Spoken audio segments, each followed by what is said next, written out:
Safety Committee.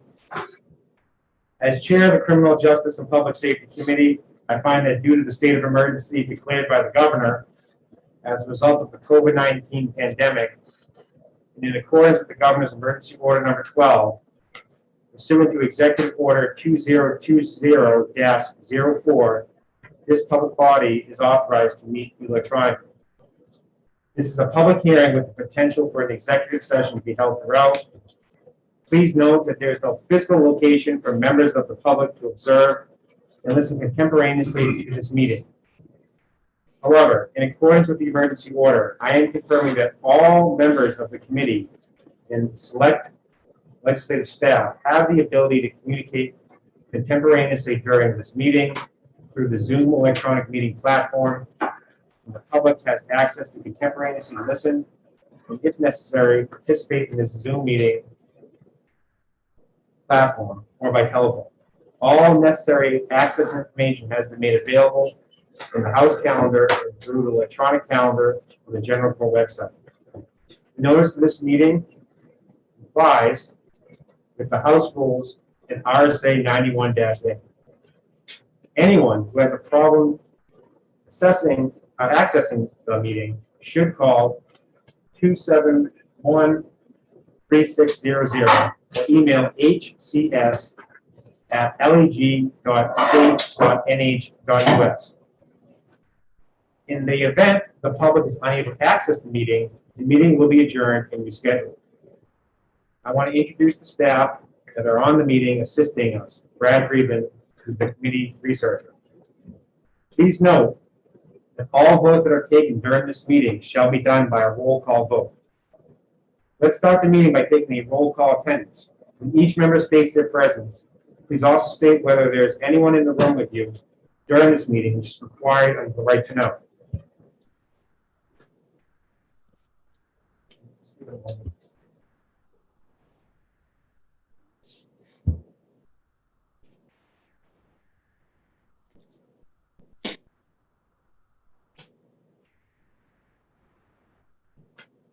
And just for clarifications, and this was discussed during the last meeting, we are taking a roll call vote. Your cameras must, members participating in the vote, please have your cameras on. If your camera's not on, time the question is put, you're not considered being present in your seat.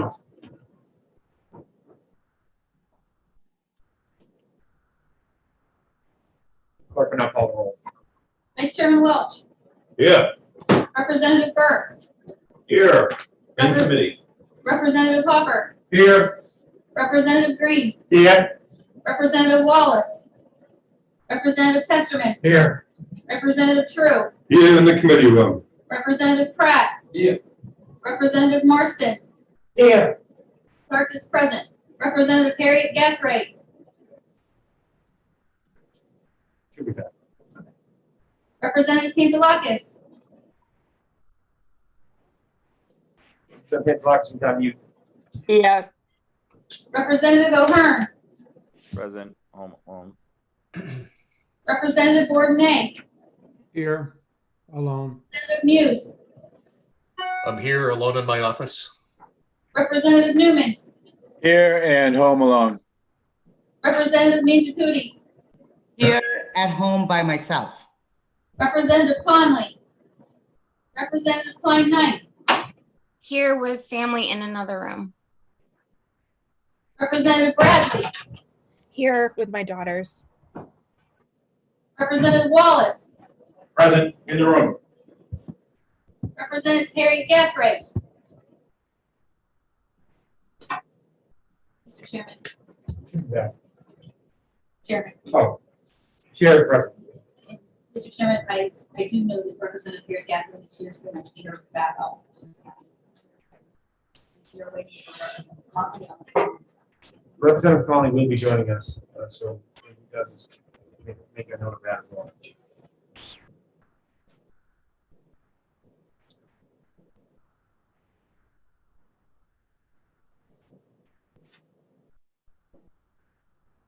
At this time, I'll recognize Representative Marston to lead us in the Pledge of Allegiance. allegiance to the flag of the United States and to the republic for which it stands, one nation, under God, indivisible, with liberty and justice for all. Amen. Hurrah.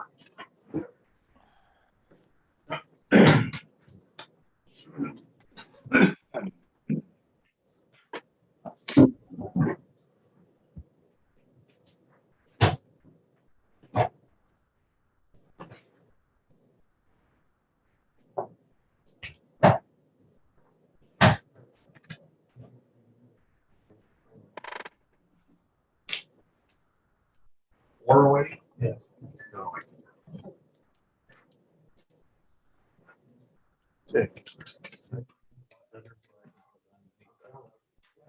That's all I just talked about. Yeah, sure. They try to stop it, I think.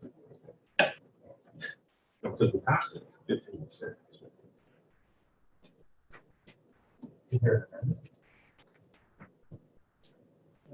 Well, no, we should have done that before. No. Yeah. That's the people. I won't be able to vote against it.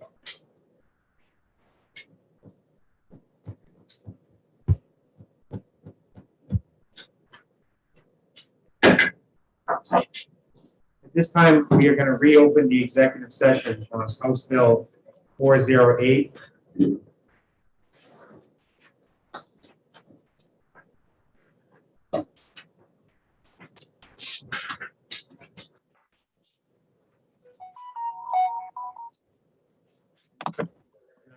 Representative Rose for a motion for reconsideration. Thank you, Mr. Chairman. I would like to make a motion for reconsideration for House Bill 408. Is there a second to that motion? Second. And seconded by Representative Welch. Representative Rose, you wish to speak to the motion? Yes, thank you, Mr. Chairman. When I was preparing the majority blurb for House Bill 408, there were some concerns that I found that I did not, I guess just looking at the clerk, there's some things I didn't see that I saw when I was writing the blurb. And some of these things I think we can fix to make this bill still be passable, but how it is right now is what I can send it to passable. Representative Pantelakis, you're recognized. Yes, I was just curious to why the reconsideration is being done. I believe that there's some potential for some amendments to the bill.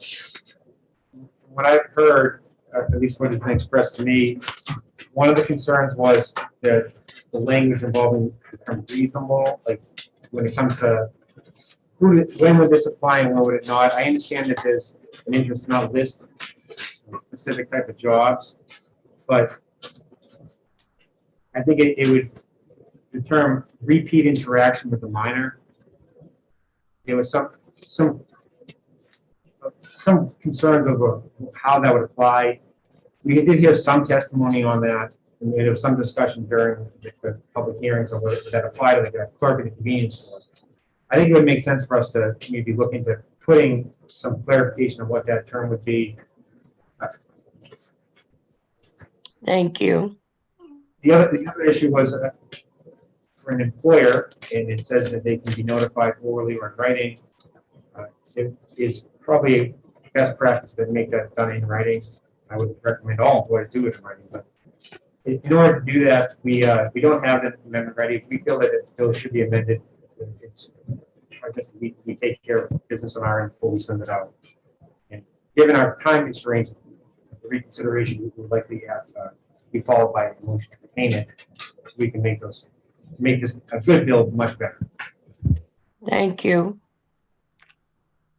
Representative Gafford? I'm back. I just needed to know what bill you were just talking about. That's all. House Bill 408. Okay. It's a Thank you. motion for reconsideration that was made. Mr. Chairman, can I just- Okay. You guys already voted? Oh, yes. Okay. Representative Gathright, Yes. I did a roll call attendance. Could you just verify for me that you were here? Yes, I am present. I'm presently in this room alone. Thank you. You're welcome. Representative Burke, you're recognized. Thank you, Mr. Chairman. I'm going to vote against the motion,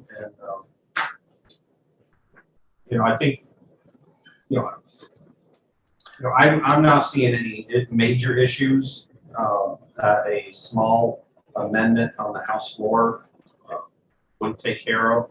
So I just thought that this bill should go forward because in my eyes, it's an important bill, which I think with a 15-16 vote, I think the committee agrees with that. So that's why I'm. Thank you.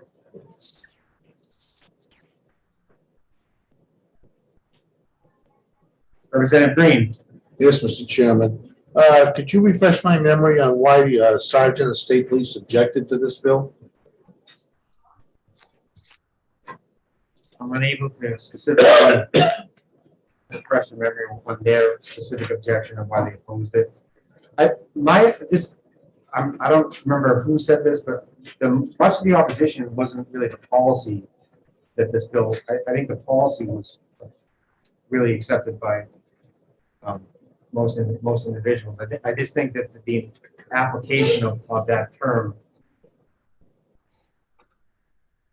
it says repeat interaction with the minor, and I think we all agree that if you're a teacher, for example, in a school, that would apply in that sense. Would it apply to someone working in a grocery store at the checkout? And I'm not saying that it does or doesn't. I think it would make sense for us to clarify what is a repeated interaction with the child. It does have, the prior in that sentence, which purposes involves the direct care, instruction, or guidance, or repeated interaction with the child. So what does an interaction mean? I mean, we may know what the lay term of it is, but I think it's important from a legal perspective because the employers may violate that provision without realizing they're violating. And I think they would then something would be liable. I think for them, for employers, I think it's important to do that.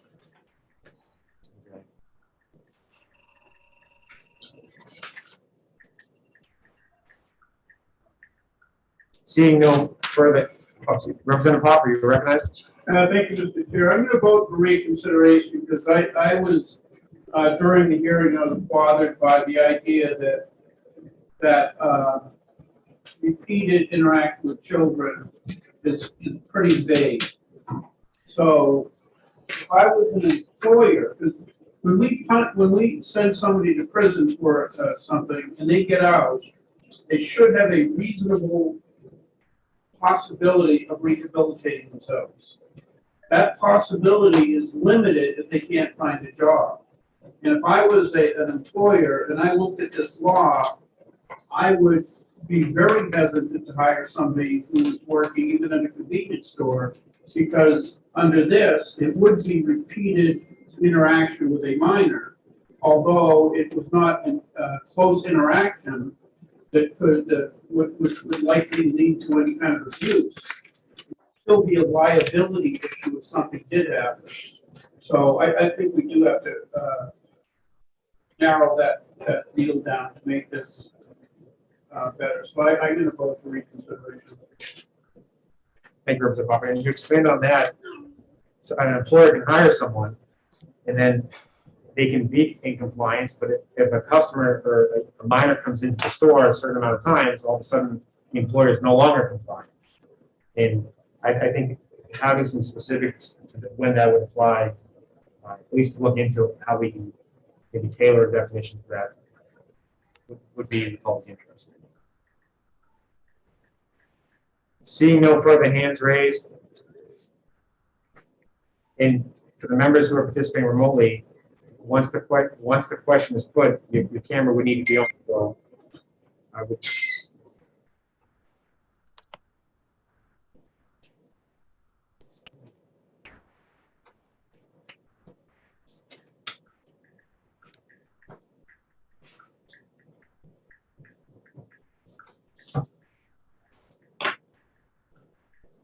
Representative Gathright? I'm sorry. Wait. I'm waiting. We are waiting. I'm trying. Hold on. There I am. I'm sorry. I'm here. Seeing no further hands raised, the matter will now be put to question. In support of the motion for reconsideration, please say yay. If you are opposed, please say nay. Clerk, can I call the roll? Vice Chairman Welch, Aye. Representative Byrd, No. Representative Hopper, Yes. Representative Green, Yes. Representative Wallace, Yes.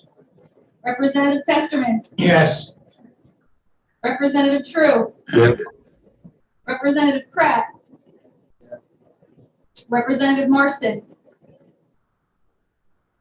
No. clerk votes yes. Representative Harriet Gathright, Yes. Representative Pantelakis, Yes. Representative O'Hearn, Yes. Representative Bourdonnais, Yes. Representative Muse, Yes. Representative Newman, Yes. Representative Mangiacuti, Yes. Representative Conley, Representative Klein Knight, Yes. Representative Bradley, Yes. Chairman. The chair votes yes. Mr. Chairman, the vote is 18 yea, 2 nay. I voted 18 yeas and 2 nays. The motion for reconsideration is passed. At this time, the chair recognizes Representative Rose. Make a motion to retain. Thank you, Mr. Chairman. I'd like to make a motion to retain House Bill 408. Is there a second? I'll second. That has been seconded by Representative Gathright.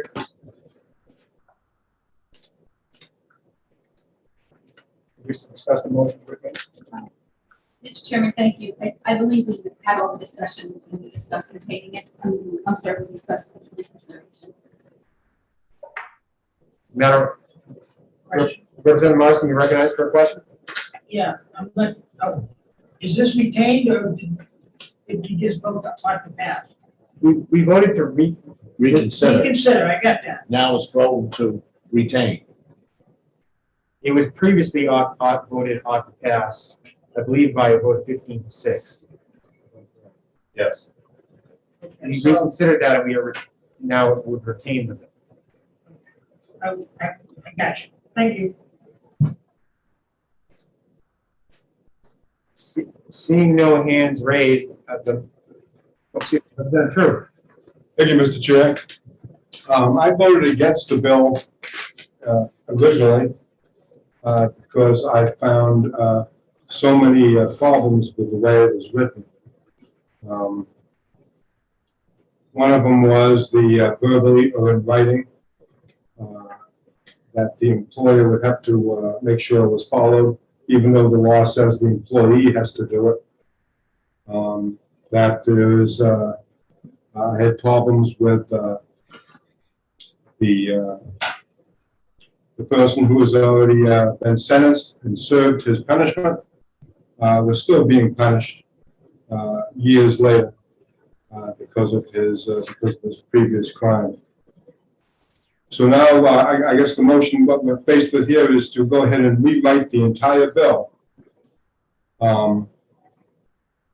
We could do that. We could do that with every bill that comes before the committee. We could retain everything and rewrite every bill. We don't have the time to do that. We have a law on the books concerning this. I don't see what the purpose of retaining will be, other than to sit down and write an entirely new bill. So I can't support retaining.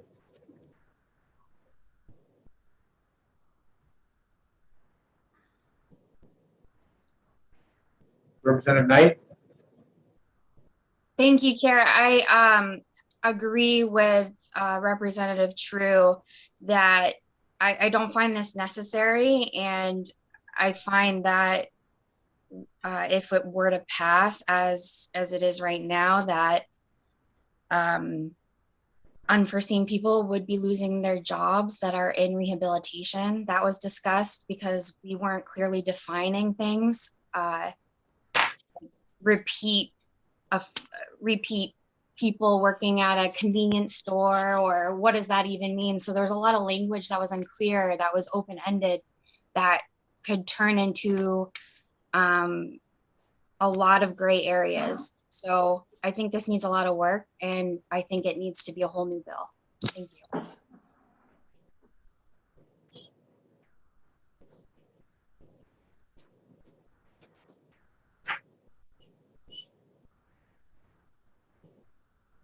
And Chairman Abbas, I just got a message from the House Clerk. He just wants to inform you about a procedural matter, if you would like to have him speak. Yes.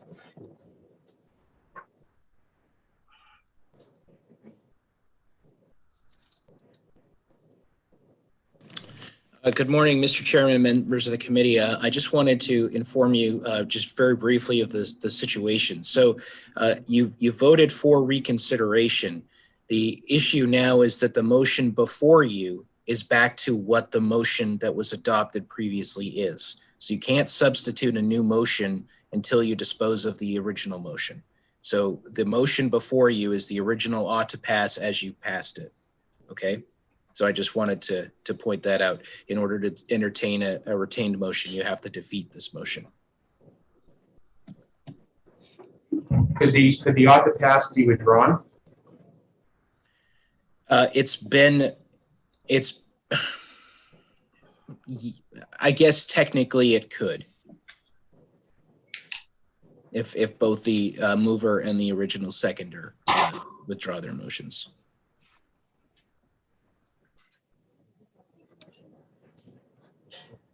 Anyway, I just wanted to bring that to your attention. Thanks very much, folks. Sorry to bother you. Thank you.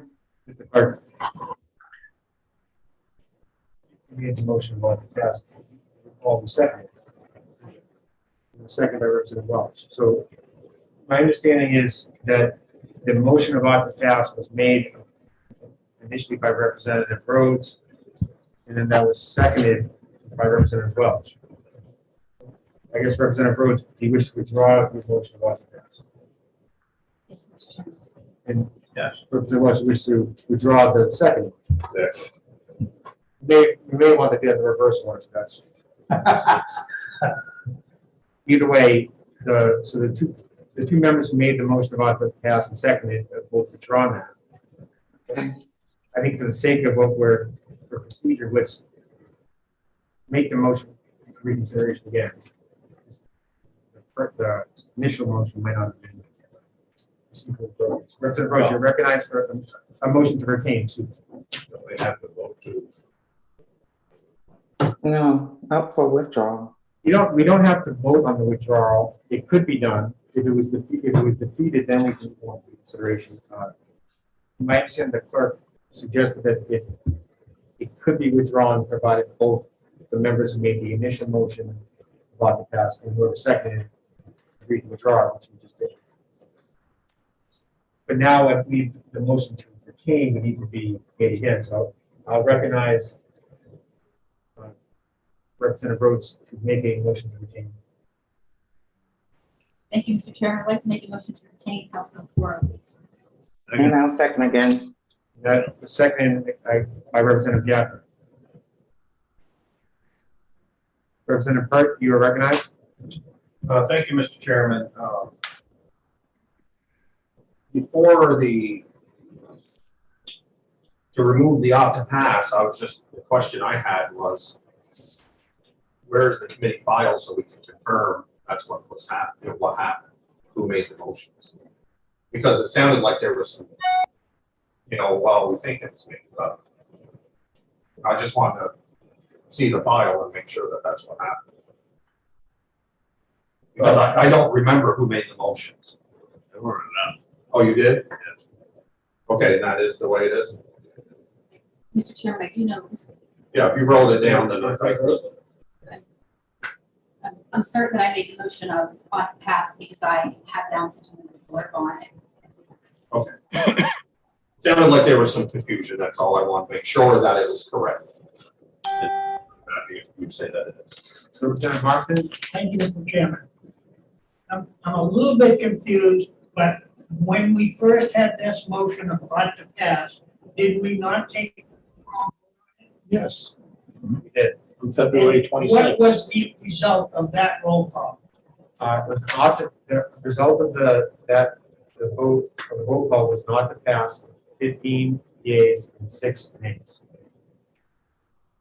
And then what? We retained it, or we? We did it, there was, this morning, we did a motion for reconsideration.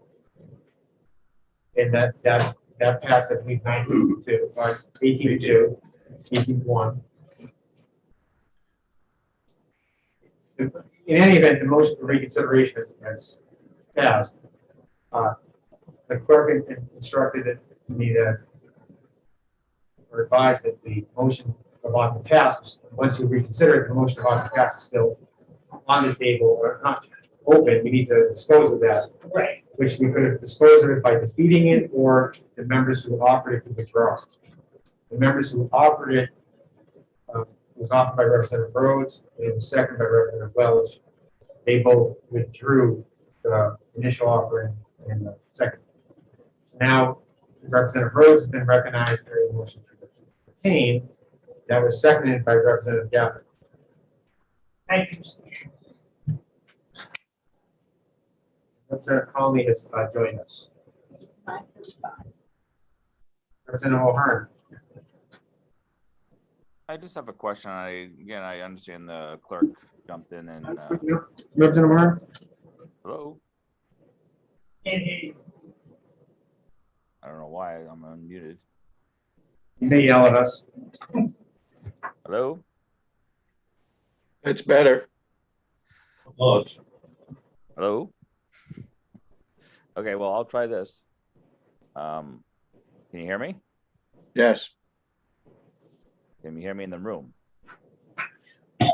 Not very good. Barely, but Okay. Well, I just want to say that the clerk jumped in, but I just have a problem with the vote being done before, and now we're withdrawing it with no vote. I don't know how that's going to look on paper.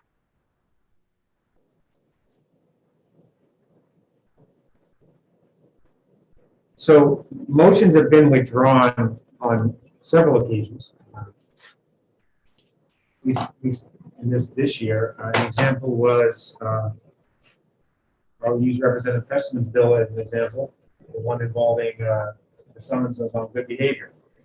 He initially made a motion to pass. He withdrew that. I believe that was seconded by Representative Marston. They both withdrew their ought to pass, and then followed that up with a motion to inexpedient to legislate. So we've withdrawn motions several times that without taking a roll call vote to withdraw. So it's been done. I understand the paper will be confusing. We do have the benefit of obviously having the live recording as well. So I don't believe there'll be any confusion for the public. The bill has never left our committee, so there's nothing on the docket showing that it has passed.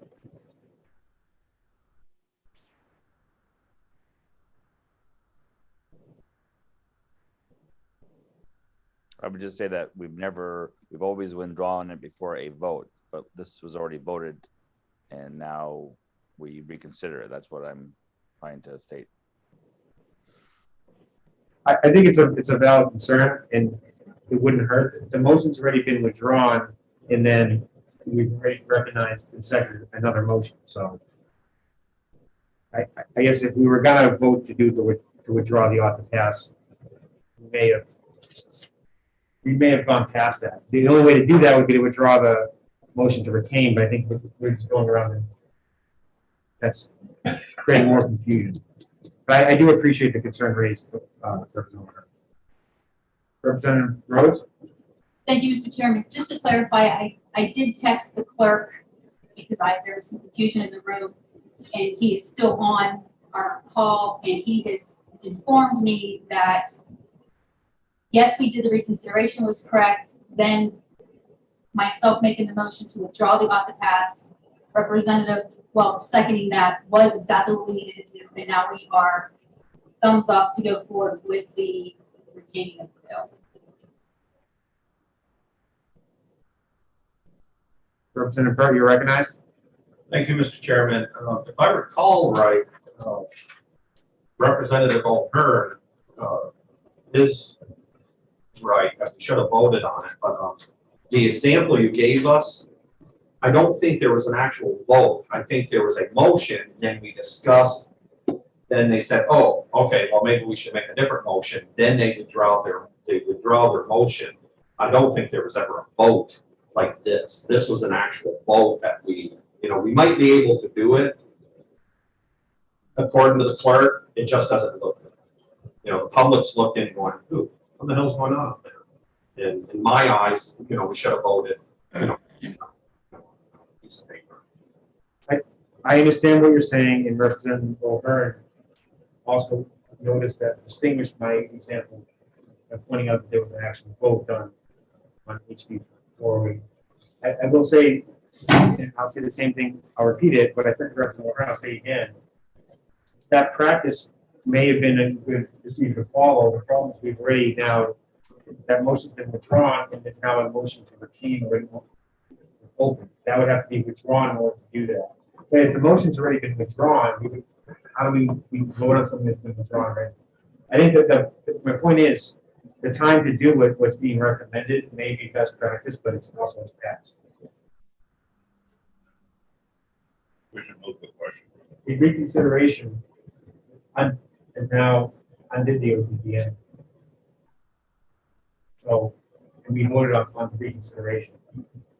So there is still a record of what we're doing. And again, we're live streaming. This is recorded for the entire world to watch. And I don't believe there'll be any disservice to the public. Seeing no hands raised, Representative Newman and Representative Pantelakis, I would recommend turning on your video device. Representative Newman, you're recognized. Yes, Mr. Speaker, and I just have a parliamentary inquiry. I thought I heard someone say move the motion, and I'm wondering if that's correct. You're asking if someone made a recommendation to move the question. I would say that if that's I'm not, just Mr. Chair, just to clarify, I'm not questioning whether that was correct or not. I just wanted to know if I heard it. And may I have a follow-up. When a motion to move the question is made, I believe that it needs to have a vote and it has to be passed by 2/3. Thank you, Mr. Chairman. I believe actually in the Mason's manual that in committee that no member can make a motion to move the question.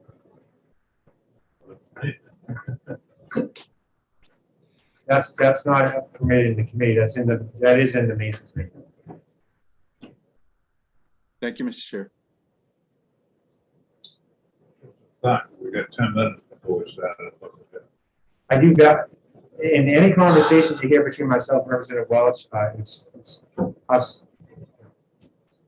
It's a recommendation on a motion. But anyway, at this time, seeing no hands raised, the matter will now be put to question. If you are in favor of the motion to retain House Bill 408, please say yea. If you're opposed, please say nay. Clerk, can I call the roll? Vice Chairman Welch. Aye. Representative Burt. No. Representative Hopper. Yes. Representative Green. No.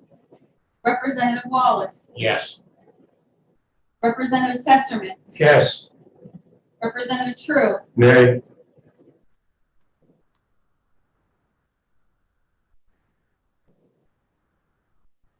Representative Pratt. Representative Marston. No. Clerk votes yes. Representative Harriet Gathright. Yes. Representative Pantelakis. Yes. Representative O'Hearn. Yes. Representative Bourdonnais. Yes. Representative Muse. Yes. Representative Newman. Yes. Representative Mangiacuti, Yes. Representative Conley, Yes. Representative Klein Knight, No. Representative Bradley, No. Chairman. The chair votes yes. Mr. Chairman, the vote is 15-6. By a vote of 15 yeas and 6 nays, Mr. Chairman, the motion to retain has been allowed. Representative Boston, you recognized for a point of order. I have a count of 5 nays, not 6. There's 6. There's 6. Thank you. Record that was not a proper point of order, but we'll move on from that. At this time, we will close the executive session on House Bill 408.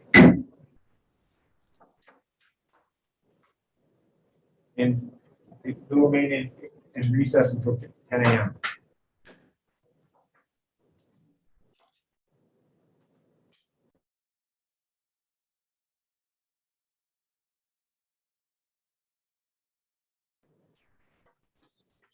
Representative Vandalakis, your hands raised. You have to unmute yourself. Mr. Chairman, I did not receive that bill in the mail.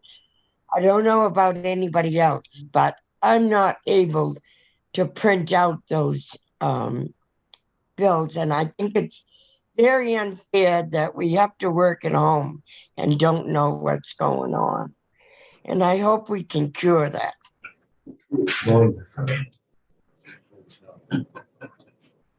Representative Vandalakis, what I will do is, and I'll try to make sure that for any, whether it's a second committee assignment or a Senate bill that gets assigned to us, with a copy, will be mailed to the committee members. If Thank you. a member doesn't, if the bill is scheduled and a member does not have the bill, try to reach out to the committee assistant or to the clerk, Jennifer Rhodes, and ask her to see if a copy is delivered to a mail to the member. Because there's not much we can do right now. Okay. But doesn't the clerk know that we're working from home? And shouldn't they be doing that? I think every member should have access to the bill that where it's a public hearing and executive session. Thank you. That's our policy. Are you able to open it online? No, I'm just getting used to Zoom. I take one step at a time. I really don't know how to do it. I know it's done. I'm with you on this one. Thank you very much.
Justice and Public Safety Committee will now come to order. This time, we'll open the public hearing on Senate Bill 34, relevant to the definition of a controlled drug, prohibiting the sale or possession of synthetic urine and urine additives.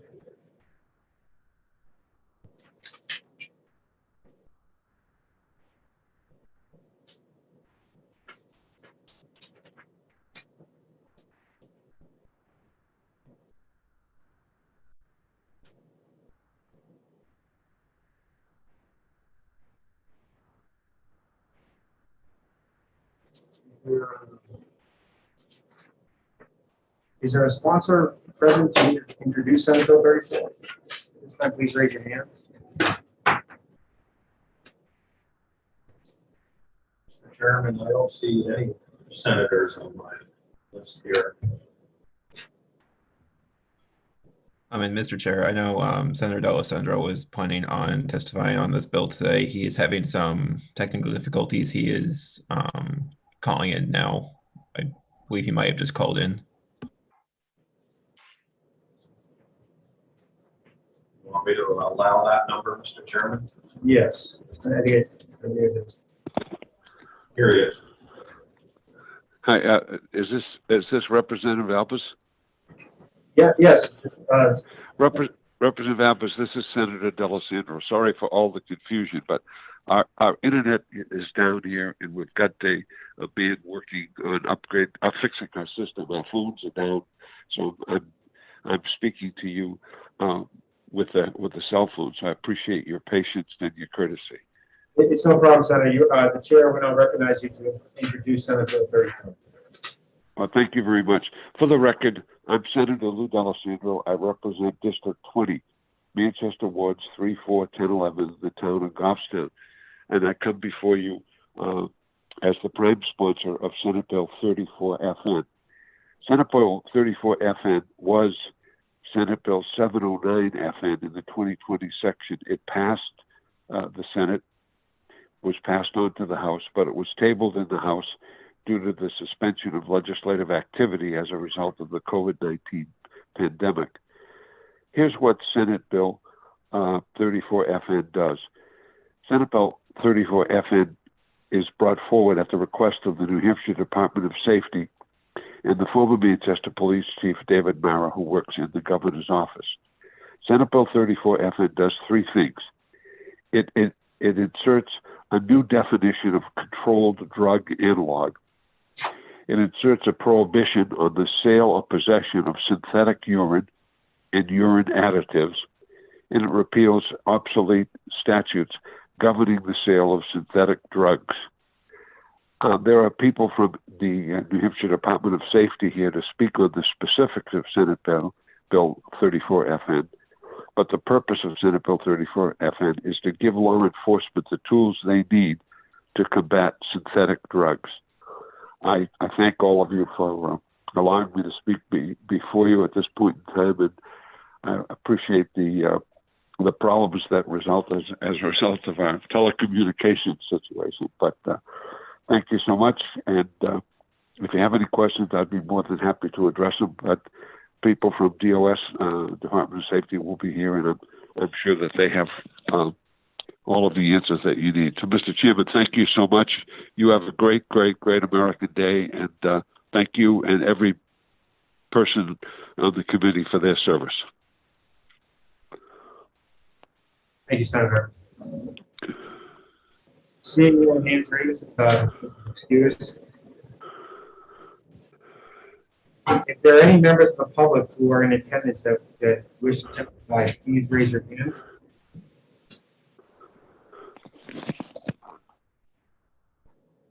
At this time, the chair will recognize Melissa Staples. Good morning. Thank you very much. My name is Melissa Staples. I'm the director of the New Hampshire State Police Forensic Laboratory, and I am here to provide some information about what this bill accomplishes, why was it needed, and of course, this bill is certainly supported by the department. So I'd like to address the second part of the legislation, which pertains specifically to the drug analogs, which starts on page 1, line 19. Around 2012, synthetic drugs such as spice, K2, and bath salts became readily available, requiring law enforcement and medical personnel to respond to numerous overdoses on a daily basis, many in public locations. In fact, by 2014, these drugs led then Governor Maggie Hassan to declare a state of emergency due to the extreme public health threat. Legislation put in place at the time was successful in quelling the distribution of these drugs.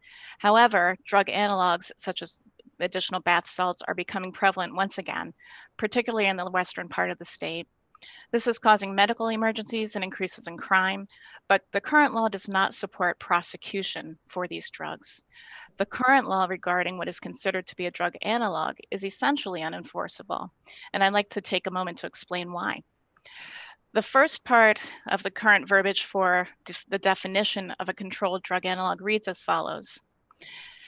Controlled drug analog means a substance that has a chemical structure substantially similar to that of a controlled drug, and that was specifically designed to produce an effect substantially similar to that of a controlled drug. And there are problems with each of those two components of the definition. First, substantially similar structure is not defined. The word substantially is a relative term which does not establish a clear legal standard, which leaves prosecutors without a clear standard on which to base their charges or to prove a case.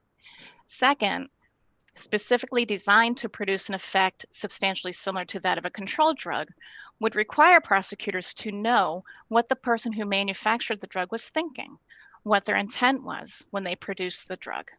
Clearly, this is almost impossible to prove.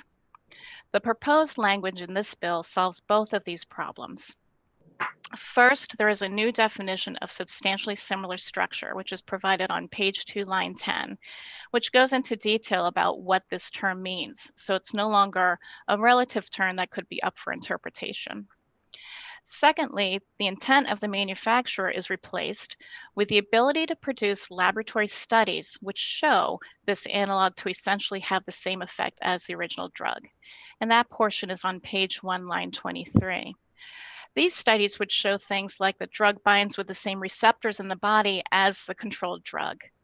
Communication with the DEA indicates that they're pretty quick to produce those studies, which then support the effect scientifically rather than trying to determine the person's intended effect when they manufactured the drug. Chapter 359.0, which is being repealed on page 2, line 18, was a stopgap measure put in place to prohibit the sale of spice in retail establishments. This was put in place at a time when people could purchase spice at your corner market, and it made it a violation to sell those types of analogs and was successful in getting the product off the shelves. But then when they went to the black market, the analog law really couldn't be enforced. But with the new definition of analog, the section of 359.0 is no longer needed, as sales in retail establishments could be prosecuted under the new definition as a felony. The new section 359.0 regarding synthetic urine. Synthetic urines, for those who may not be familiar with that, really have no legitimate purpose. They're designed specifically to provide blank urine samples for those who must take drug tests, perhaps as a condition of employment, like a CDL license, or if someone is on probation or parole, or maybe even as part of a rehab program. These products are sold under names such as Quick Fix, Ultra Pure, Magnum Detox, and an individual utilizing these synthetic urines could be putting others at risk. For example, in the case of a CDL driver who may be using drugs and driving on our highways, It could prevent people from receiving services, such as someone who might be in rehab, who maybe is still using but providing clean urine samples, which could be beneficial to those individuals. So I just wanted to take a moment to clarify the purpose of this legislation. It is very important, and I'm happy to answer any questions you may have for me.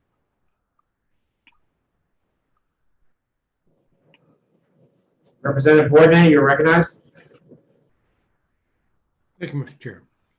Thank you for taking my question. You stated that there is no use for synthetic urine, but my understanding is synthetic urine is used to calibrate medical instruments. And also my understanding is that non-human synthetic urine is used to attract animal as well as to repel animals. Are these not legitimate uses? Thank you for your question. Quite honestly, being in the forensic realm, I'm not familiar with those other uses.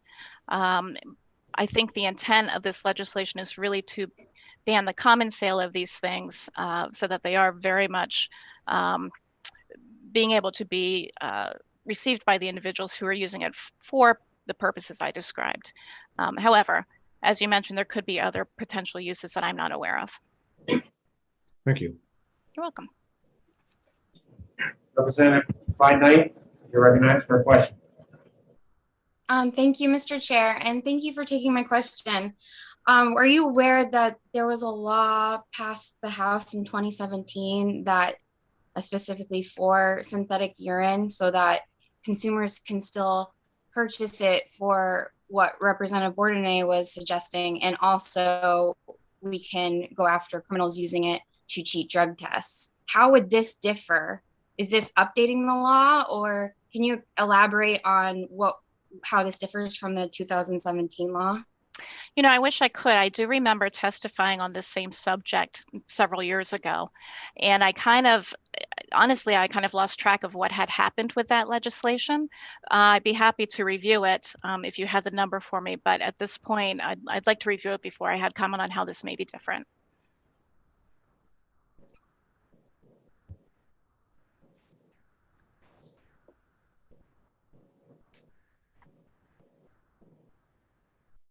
Seeing no further hands raised, I want to thank the witness for her testimony. Thank you very much.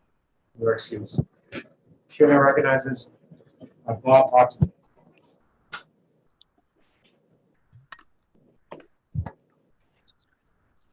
Good morning. Good morning, Mr. Chair and members of the committee. My name is Bob Oxley, and I am the Director of Field Services for the Department of Corrections. And the Department of Corrections supports SB 34. I'll be very brief this morning as I've submitted written testimony, but I want to emphasize a few key points. SB 34 would change how New Hampshire currently defines a controlled drug analog. This bill would appropriately change the definition, focusing on the chemistry and makeup of the drug rather than the drug dealer's intent. These drug analogs started in Sullivan County about 5 years ago, and we've now seen them in several other counties and becoming a problem.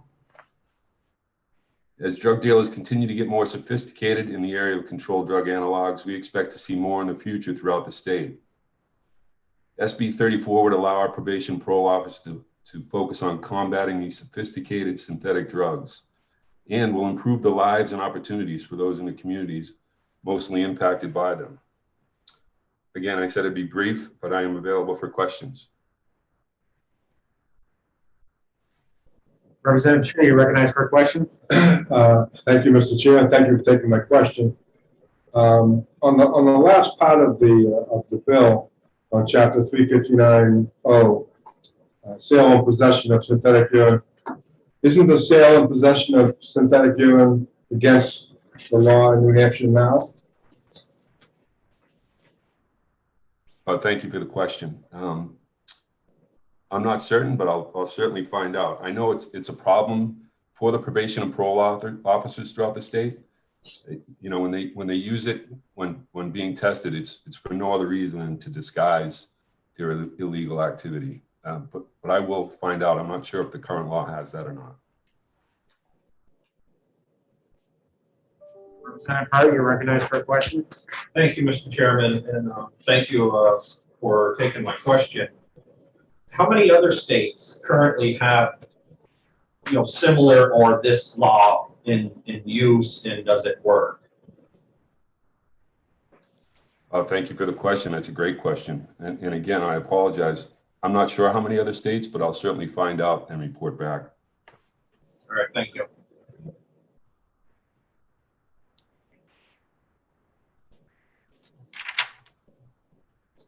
Seeing no, Representative Bornay, you're recognized. Thank you, Mr. Chair. I do have answers to the questions that Mr. Burt asked. There are 18 states that now make synthetic urine banned. And RSA 259:0 does prohibit synthetic urine in the state. Thank you.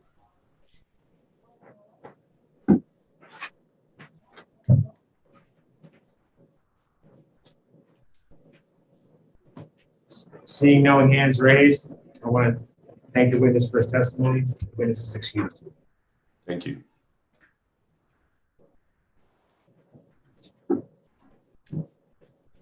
If there's any members of the public who are present who wish to testify that have not testified already, at this time, please raise your hand.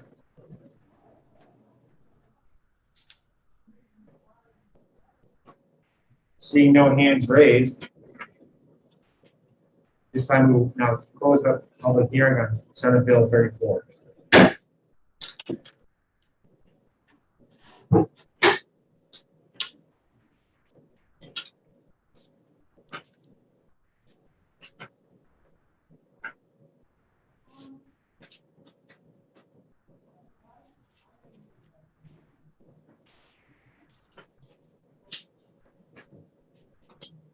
At this time, we will open the executive session on House Bill 632.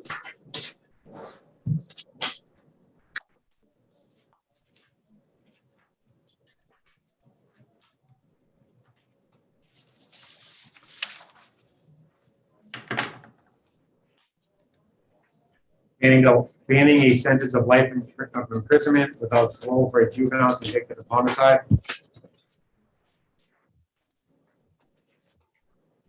Representative Rhodes, you recognize that motion pertains. Thank you, Mr. Chairman. I'd like to make a motion to obtain House Bill 632. Is there a second? Second. That has been seconded by Representative Welch.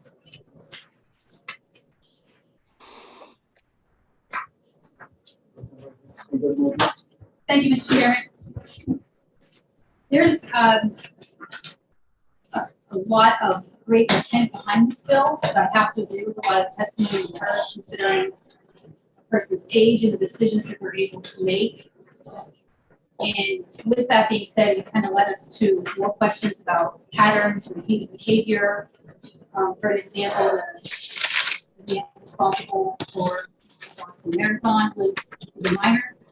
So with that being said, I think this is another bill that has great intent, it just needs some work.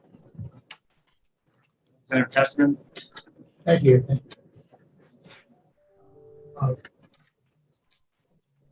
work that we have ahead of us in 632, I don't know how you fix this without caveats, which aren't just creating a whole lot of problems. I think it's better to IPL it.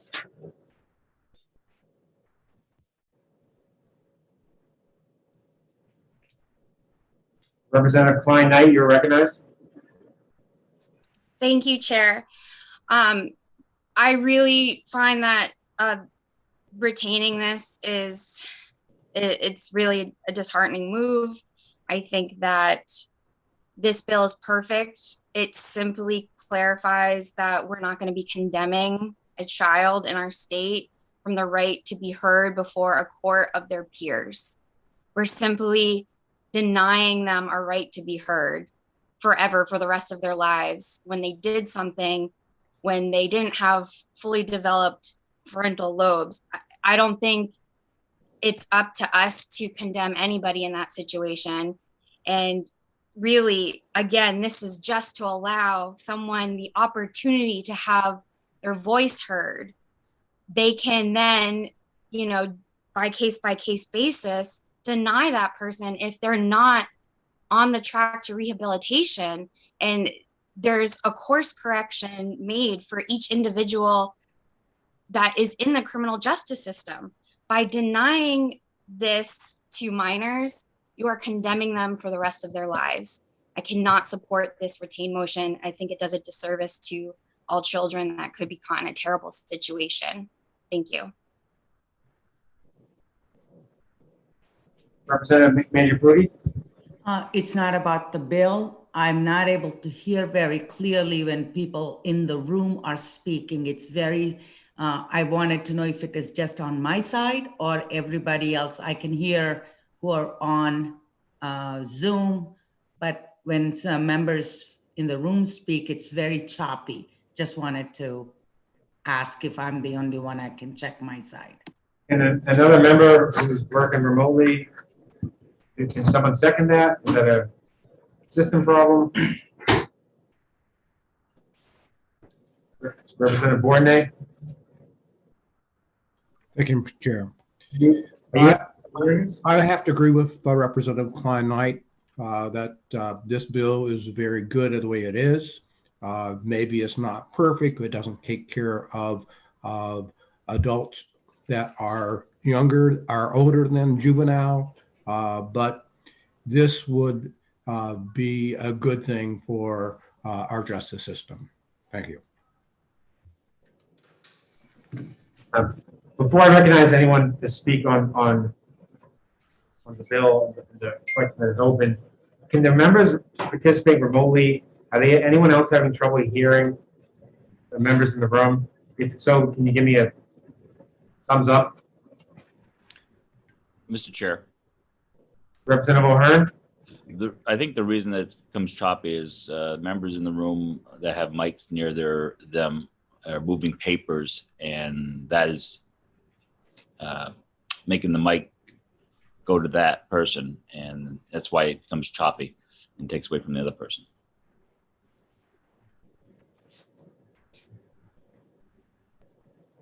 They're not doing it now, but during some people were speaking, some people were moving papers by mics, and that would be taken away from the conversation.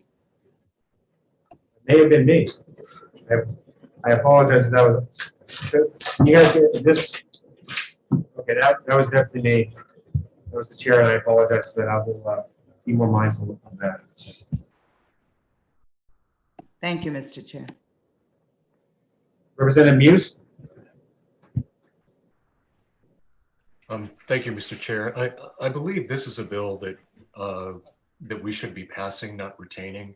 I think we heard a lot of convincing testimony just about the fact that the people of the age that we're talking about essentially don't have fully developed brains yet. And while they're definitely capable of horrible actions, just as adults are capable of those actions, to hold them up for the worst punishment that our justice system can offer, with no chance of having an opportunity for parole, no matter how much they've developed or how much they've changed their lives afterwards, seems to be a very harsh thing that really is unfitting for our justice system. So I would urge you to reject the retaining motion, and hopefully we can move to an ought to pass motion. Representative Gathright, you're recognized. Same here. I agree with everything that was said with my colleagues. I really think it's important that we do remember the situation in terms of the frontal lobe that was given. There was quite a bit of testimony from the right people or the medical people, as well as documentation. So we have to remember that until you're in your mid-20s, your mind is still really growing, developing. And especially for for reasoning and things of that nature. So to sentence someone to prison for a lifetime, and I think I mentioned when I actually opened this for Representative Birch, that there was a man, I think then I said he was 86, but he was 83 years old, that was released just the day before we actually had the hearing on this. And that's a long time. And what they said was when he was in his 70s, he went before the board and they were going to release him, but they wanted him to be on parole. But he wanted to be a free man. He hadn't been a free person since he was a teenager. So he declined that. And then finally, at age 83, they released him as a free man. So it really disturbs me that we would even think to give a child a life sentence, any child. And as stated before, most of the states have done away with that. So I really think that New Hampshire is better than that, to be honest with you. So that's my 2 cents on that. So I believe that the bill is fine the way it is and that it should go forward. Representative Pantelakis, you're recognized. Yes, thank you, Mr. Speaker and Mr. Chairman. I agree with Linda, and I would like to say that we're not setting them free. They're going before a judge, and there's a parole board and whatnot that listens to what they say. And I think a lot of people change during the years, and they should be given a second chance. Thank you. Representative Newman, you are recognized. Thank you, Mr. Chair. I also agree that sentencing a child to life without parole takes away all chances of rehabilitation. And I think we've all read about people that have committed murder and rehabilitated themselves to the point where they have degrees and they teach and they help out in the prison, even though they have no possibility of ever being released. And I think it's almost cruel and unusual punishment to give that kind of sentence to.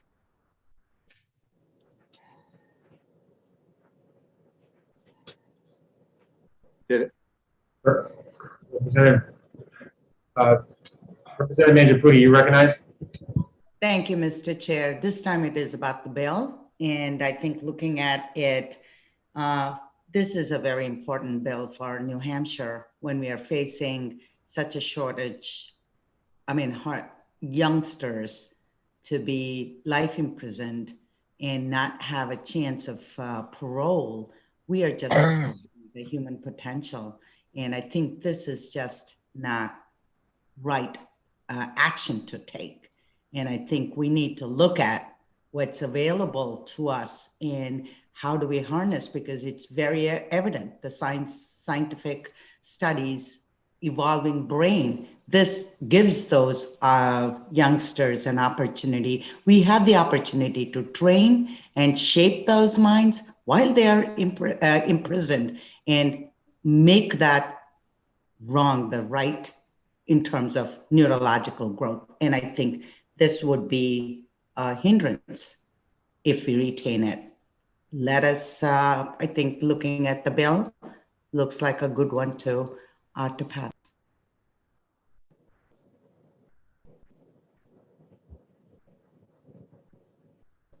Representative Gaffney.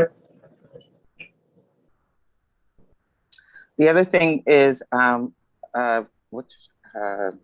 Commissioner Hanks sent us documentation. I hope that everybody took the time to take a look at that documentation.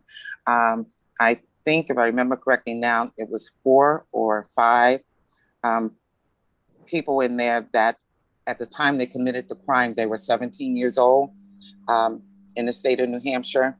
I don't remember, and I don't have it in front of me, what age they are now. But again, I just like to encourage the team that remember, it's called rehabilitation. People are sent there for their crime, but also for rehabilitating. So that's all I have to say. Thank you. Representative Marson, you're recognized. Thank you, Mr. Chairman. I just want to simply state that On the motion to retain, I will be voting against it for the simple, basic reasons that a lot of people have already expressed. I feel it's not appropriate to retain this. So, and what else? And the underlying bill, as it's written, under every circumstance, there'll be no circumstance where a juvenile can be sentenced to a life in prison without parole. Right now, under New Hampshire law, that would be applicable for a juvenile. It's first-degree murder, second-degree murder, and then a third conviction of felony sexual assault. Those are the situations where a juvenile would face a life sentence. Second-degree murder, it's not a mandatory life sentence. Therefore, it's the second-degree murder charge which sentence would not be in violation of the Miller versus Alabama case in 2012. As written, the first-degree murder sentence for a minor would violate that provision. So we could do some housekeeping work, which is why I would favor retaining the bill, so we can put an amendment to at least clean up some of the constitutional inconsistencies. This bill, but in my opinion, if this bill is not retained, I would be supporting an ITL because I believe it goes beyond what the Miller decision stated. Because in Miller, the mandatory sentence is the problem, and the amendment really would figure out for a juvenile charged with first-degree murder when would an appropriate time be for parole. And that doesn't mean that you also don't take away the discretion for a judge to sentence someone, juvenile, life in prison without parole. It can still be done. The Miller case does not say that can't be done. It just can't be a mandatory sentence. I did put some a draft together. However, it will take some time to vet that that's done properly.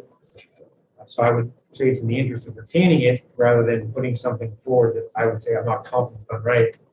But when I'm hearing about the brain development and people talking about the mid-20s, I know this was referenced before. I don't know the exact age, but I know the situation that happened south of New Hampshire and Massachusetts. I think the 18 or 19, but either way, they're not in their mid-20s. Their brain is not fully developed. What that person did was let off 2 bombs in the city of Boston, injured several people. A child was killed. 5 days later, they murdered a police officer in cold blood. And then we got a shootout of police officers in Watertown in a residential neighborhood. And what I'm hearing today is that person's brain, that person's on juvenile, but that person would be cruel and unusual to sentence that person to a life sentence, never mind a death. So I believe it goes too, this as written would go too far, but I think that there is some work we could do if it's retained. And I would assure the members of this committee that I would work with them to put some draft forward that I would support and pass it, but as written, I would support an IPL. Representative Burt, you're recognized.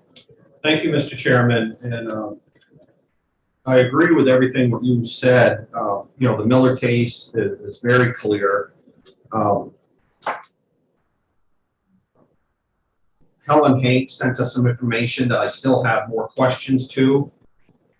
And I think we really need to look at because I think one of our representatives said it, and then also a couple other people said it that were testifying in support of this bill, that this is just a stepping stone to age 24.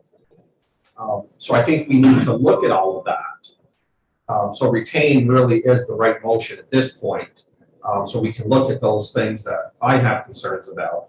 And like you said, if this does not pass, then I'm entertaining an ITL. Representative Hopper. Thank you, Mr. Chair. And I agree with a lot of what people have said about how the brain of teenagers is really not even close to developed, and we should do something. But the fact of the matter is, if we decide this today or November, if somebody's serving a life sentence without parole, it will make no substantial difference and holding off and doing it right is what I'm gonna vote for. And Representative Hopper, I agree with what you said. In the Miller case, the court was very clear that it applies retroactively. So if there was a minor or a juvenile who was sentenced to a mandatory sentence of life without parole in the state of New Hampshire, that's something the Miller case would still apply. That came out in 2012, so I would be surprised to hear that there's still it hasn't been addressed already, but I haven't reviewed all the information to confirm that. Representative Pantelakis? Yes, I could support your interim study if you are going to be sure that you're going to write something that would be better. Representative Pantelakis, I give you my word that I've already drafted something, but this is not my area of expertise, and I want to make sure that it's done right. It is kind of bouncing around through several RSAs. It would take time. In my time where I'm not in a public hearing, I do work full time. I have a family. I do my best, but I want to make sure if something is put forward, it's done right, and then obviously give the members the time to absorb what it does and does not do. But again, as written, I think this is going in the direction that I feel. That's the way I would think. Representative. Thank you. Thank you, Mr. Chairman. Yes, when I spoke before and then you spoke, I had a follow-up to you. And my follow-up has to do with the fact that I have a hard time thinking that a juvenile in the category of 16 to 18 years old is totally lost, and we just throw him in jail and give him no chance for parole. And I'm not saying that the parole board's gonna let him out. They gotta review it and see what's what. But I'm saying, I have a hard time saying we wanna just throw this kid in jail and wash our hands of it. I'm not in that category of a Christian. I think they have to have a chance at parole. Representative Knight? Thank you. This is more of a clarification for the chair, because I respect that it sounds like the committee does take this concern really serious, and if there really is an overreach in this bill, I just don't understand it. So if you could explain that to me, because as I understand the wording of this right now, it just says that we can still sentence a minor to life. We just, as it stands on the books, they're not allowed to have any hearing. So I thought that what this would do was say we can still sentence them to life, but they are allowed a hearing at some point. I don't understand where the overreach or the what needs to be clarified or how it goes too far. If you could explain that to me. Or try again. I know you just spoke, but I've only stated in my humble opinion, not speaking for any other members of the committee. So if a juvenile is sentenced to life in prison, it still could be an possibility of parole. That's correct. But that is what this bill does. It would take the discretion away during the sentencing hearing, that there will be no circumstance where a juvenile would be sentenced to life without any exception whatsoever. This takes away that exception. So in my humble opinion, I believe that goes too far. I also will say that if first-degree murder, which as written is a mandatory life in prison without being eligible for parole, if a juvenile were to be convicted of first-degree murder, I guess the question we can consider when putting together an amendment is when would that juvenile be eligible for parole? Comparing it to second-degree murder, although a juvenile could be sentenced to life in prison without parole for second-degree murder at the discretion during the sentencing hearing. For that situation, if no fixed time period is assigned, then that juvenile would be eligible for parole at 18 years. So again, it's not just simply putting an amendment in my humble opinion, I like it. I think it's worth discussing as a committee in making sure it's done right, but I also think we can clean up some of the language to make sure that the holding from Miller versus Alabama is at least on the books. So I think at the very least we do that, but also by doing that, we got to then maybe see how we want the rest of the proceeding to go. But that's not something that I felt that would be done very quickly, and then making sure that it's done right, because there's several RSAs implicated.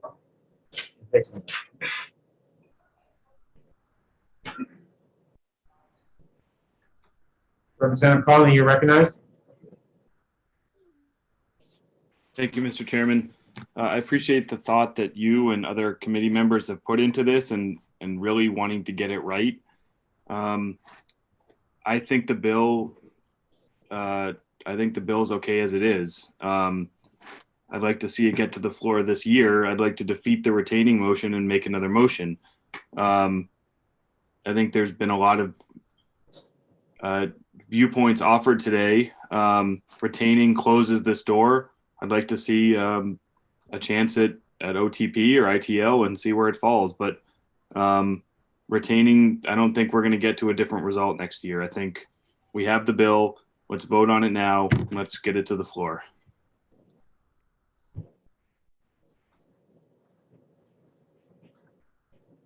Representative Testament, you recognized. Thank you, Mr. Chairman. I think I'll support the retaining of the bill, not because I don't believe that the bill has merit, but I was going to say this earlier, and what really bothers me, we've got a lot of people here talking about how horrible it would be to do something that would be a permanent situation for a young person, before their minds are completely formed. And I put a bill forward that got voted down for exactly that reason. And it turned out, I was just saying it's not right to have an operation or drugs to change the child's sex. Now that's obviously something that couldn't be fixed because they hadn't had a chance to reach the age of all their brain developing. And I just find it sort of unreasonable for some people who I know are against that kind of a bill to be in support of it in a situation like this. It just doesn't make any sense. You're not consistent. I'm going to support you. Nice way you could put it, Representative Testament. And I just, when I say that we're retaining it, that's not, I'm just, as written, I believe the bill goes too far, but there is some policies we can put in place, I think, with potential amendments. And I would also put out that any subcommittee that we have, whenever we're able to meet, all members of the committee are still allowed to participate, but obviously not all vote in the capacity of the subcommittee. So this is something that I'm willing to work on with everyone together, but I would be advocating for an ITL as written, and I would probably support an ITL as written. Representative Pratt, you're recognized. Thank you, Mr. Chairman. I think that it's going to be a question toward you. My good friend from Manchester, I value his opinions. He's absolutely right about us putting young people in prison forever and just throwing the key away. I do support him on that. But I believe, and I hope you can clarify, that the Miller case has taken care of that pretty much, saying that, yes, we might have 4 people on there, but they do have a possibility for parole. Is that correct? So I don't know the facts and circumstances of the 4 or 5 juveniles that are currently serving a life sentence. I agree with the words from the representative from Manchester as well. I agree that just simply having a mandatory life in prison without parole as a penalty or punishment for a crime to apply to a juvenile is not appropriate. And the Miller case specifically said they cannot have the penalty be a mandatory life without parole. So the Miller case, Miller v. Alabama, from 2012, has already solved that problem. This is taking a step further with it. We no circumstance whatsoever, regardless of how many 17-year-old can kill 200 people on 200 different occasions, and would not be able to serve a sentence to life in prison without being offered some type of help. So what I'm saying is that there should be some exception, because I believe the judge has some discretion, which the Miller case allows the court to still have a juvenile sentence to life without parole. It's just a matter of it not being mandatory. So going through the RSAs and finding all the circumstances where a juvenile could be sentenced to life in prison, or whether it's mandatory. And that's what I was doing, trying to figure out which RSAs would be implicated, and if the juvenile is not going to be sentenced to life without parole as a mandatory sentence, where an adult would, I think it's important for us to figure out, well, what should that be the appropriate time period to be eligible for parole? And that's something I think all 21 of us can contribute to that, whether we support the amendment or not. I still think people contributing, our members contributing to that conversation would be productive, because I was thinking 25 years in my mind, but I think that's my own thinking. Follow-up, Mr. Chairman. Representative Burke, you recognize for the call? Thank you, and so I hope my friend from Manchester, will see, because I am going to vote to retain, because I still have a lot of questions, and with those questions, we'll be able to vote later on OptiPass or ITL, but by retaining it, it will allow us to look at these issues that we're looking at and further, to make it a good bill, because I agree, if somebody kills 200 people, there's a problem here. But, if it's every life is valuable, then, we need to make sure that we look at that. So I will be voting for the retain.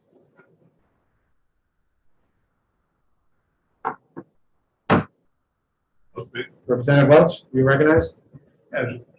No, in thinking about this, if you're in prison for one of the crimes, and you have a possibility for parole, and you're supposed to be rehabilitating, you work toward that. At some point, you change your mind and you try to become a model prisoner. If there's no possibility for parole, you can do any damn thing you want. I think that your idea that comes over makes sense. And I assure that it's been drafted. I have not submitted it to any. It's drafted by myself. I have not submitted it to the Office of Legislative Services, because I wanted to vet it some more. Because again, this is not my area of expertise, but I know it's unlikely we'll be meeting. It's unlikely we'll be meeting again until April. So, and we would have a deadline. We need to see this bill die on the table because we didn't properly vet an amendment.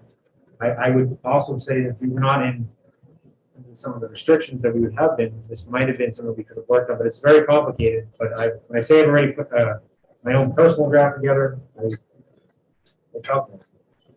So, and I would also value the input of other members on submitting that. So that's why I think the benefit of the subcommittee would benefit the bill, and I value everyone's opinion. Representative Marston. Thank you, Mr. Chairman.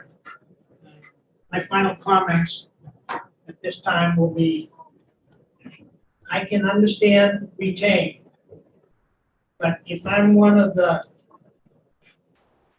5 families in New York that get together and have a meeting, they get to a point where they say, I need an assurance that such and such is going to happen. And that's what I'm asking here now.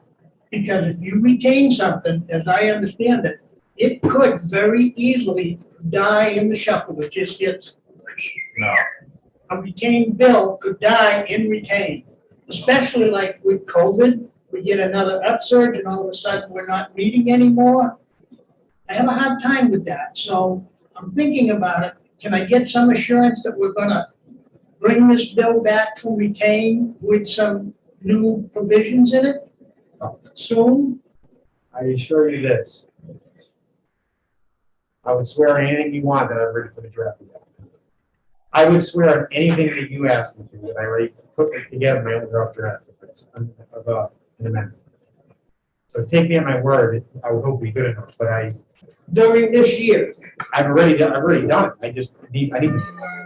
And I'm just. You still talking? Because I can't hear anyone. It's a complicated subject. We can hear you, Representative Gabbard. It's a complicated subject, so I'm not comfortable that my vetting process is done. And then I would value the members of this committee's input on that policy as well. So when I say that it's been done, and it's already in cyberspace, so it's not going anywhere. Even if I went somewhere, it's not going. thank you, Mr. Chairman. Representative Newman. Thank you, Mr. Chair. And given those unofficial assurances, I am going to reluctantly vote to retain the bill, and just hope we do everything we can to make sure that it gets a fair hearing this year. Thank you. Representative Pantelakis. Yes, thank you, Mr. Chair. I just think we can retain it and bring it out in January at the first session. And I think we've had a very healthy discussion on this. So I'd like to vote.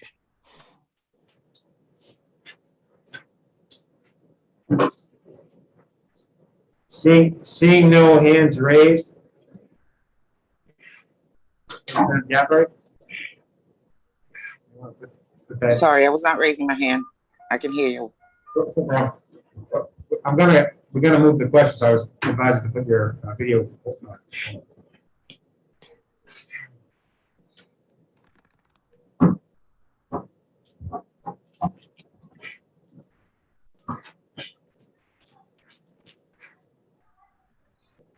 Representative Gaffrey, you need to turn your video. Not here. That's seeing no hands raised, the matter would now be put to question. If you are in favor of the motion to retain, please say yay. If you were opposed, please say nay. The clerk will now call the roll. Vice Chairman Welch, Yes. Representative Burt, Yes. Representative Hopper, Yep. Representative Green, No. Representative Wallace, Yes. Representative Testerman, Yes. Representative True, Yay. Representative Pratt, Representative Marston, Yes. the clerk votes yes. Representative Harry Gaffrey, Yes. Representative Pantelakis, Yes. Representative O'Hearn, Yes. Representative Bourdonnais, Yes. Representative Muse, Yes. Representative Newman, Yes. Representative Mangiacuti, Yes. Representative Conley, No. Representative Klein Knight, No. Representative Bradley, No. Chairman. Chair votes yes. Mr. Chair, the vote is 17 yea, 4 nay. I voted 17 yeas and 4 nays. The motion to retain House Bill 632 is passed. This time we will now close the executive session on House Bill 632. Representative Pantelakis, you recognize? Yes, I think we need to explain that when a bill is retained, that it can come out with a new bill in the next session, which will be in January. And we will get it right. Thank you. And I only can base my experience last term. We would likely have an executive session on this in the fall. And I'm hoping that so hopefully sooner rather than later, we can start having subcommittees work on the retained bills. Thank you. At this time, we will now close the executive session on the House Bill 632. We'll remain in recess to 11:15 a.m. We do have another bill for reconsideration, and we'll likely have the executive session on Senate Bill 32 as well.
thought we were recessed until 11. I think it's 11:15, Laura. Okay, sorry. That's okay. Linda, I'm gonna have to leave. Okay, Um, I'm good with, okay. You coming back? no, I have a test to be taken. Oh, Uh, okay. but I'll stay for 15 minutes or so. Okay. Hmm. And did he give you any reason why we're gonna reconsider a 19-0 vote? Yeah, I put it in the email. It wasn't in the committee. It wasn't in the committee when we re-voted. That's what happened. So the clerk said that because it was already passed with the ITL, that we couldn't vote on that. We were wrong to take the vote. Okay.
Laura, you're muted.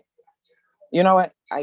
They might have gone to caucus or something because I can't see in the room. And I don't see any. Anybody either. Oh, jeez. No, I got things to do too. I've never seen anything like this. Never Yeah, before have I seen so many The door bills opening. considered. No. All right, I was just gonna text him.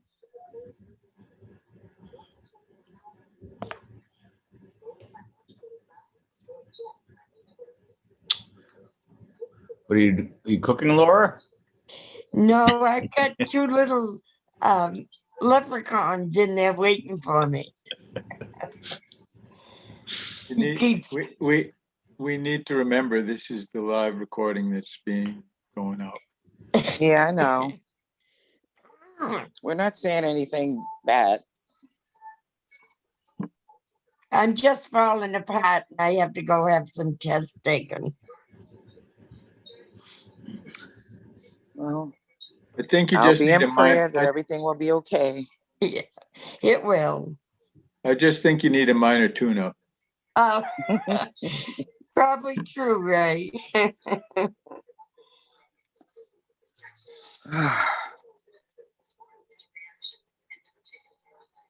11:20 already.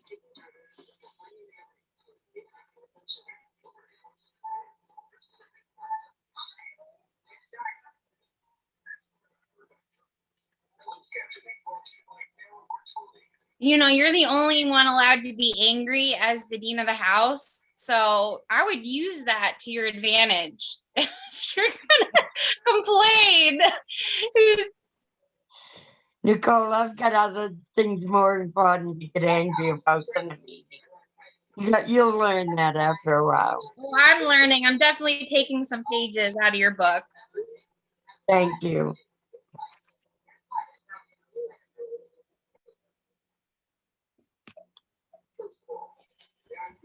I have two little leprechauns waiting for me to come in. Oh.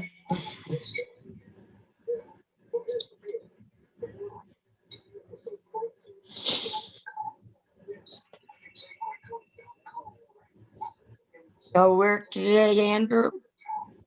What's that? No work today? No.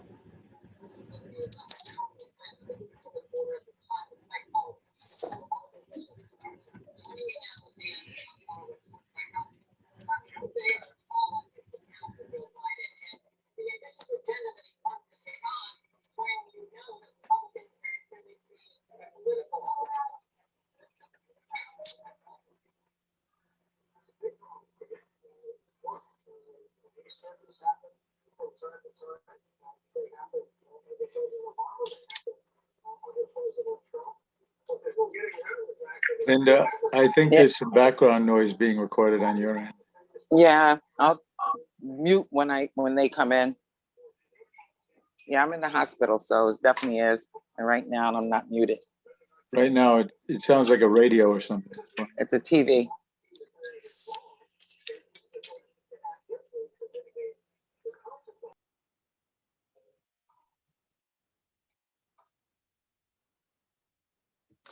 Did you text him, Linda?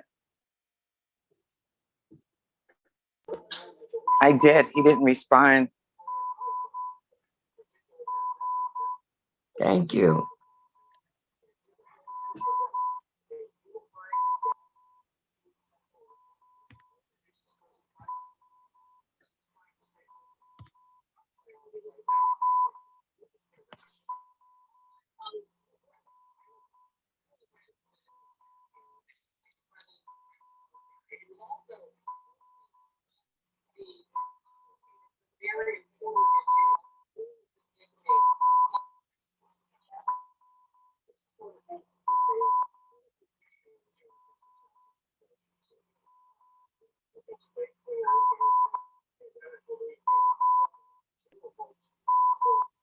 Representative Guthrie, is that you beeping?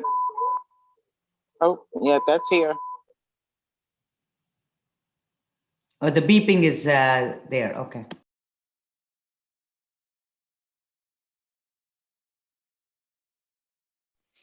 Thank you, Representative Manjapudi, for joining us today. I love seeing your smiling face. I'm trying to keep my smile. Although sometimes I want to scream or cry, but that's okay today. I always look to you, and I know when you start crying, I start crying. No, we can keep going. Good to be part of this.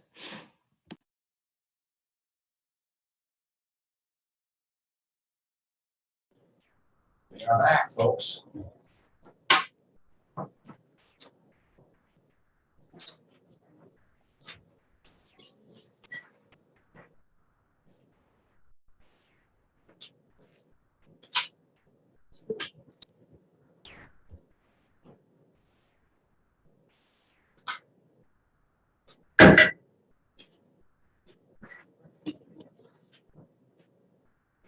Now, I'll call to order again. Representative Clark, the hands raised. Mr. Chairman, could we take up Senate Bill 43? Because I have to leave to go for a test. I will tell you, Representative Angelakis, that although I did say we would likely accept Senate Bill 34, I don't believe that we actually do that today. And because it's a Senate bill, we're not facing any deadline. It's not the Okay, thank you.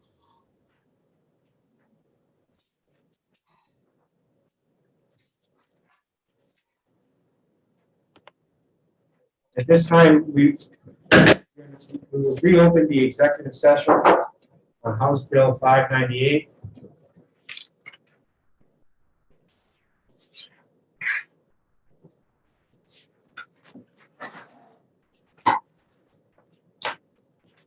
As relative to a portion of a minimum sentence to be served, the eligible parole.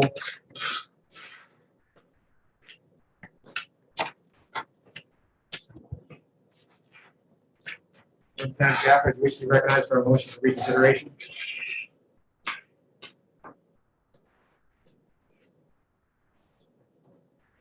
Did you say me? Yes. Okay. Yes, I'd like the motion for reconsideration for House Bill 598. Is that motion seconded by anyone? I'll second it. The motion for reconsideration has been seconded by Representative Pantelakis.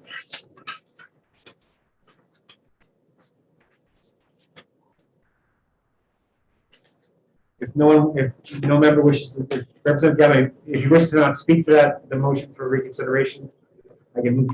All right, hold on one second. Mr. Chairman, Marston's on for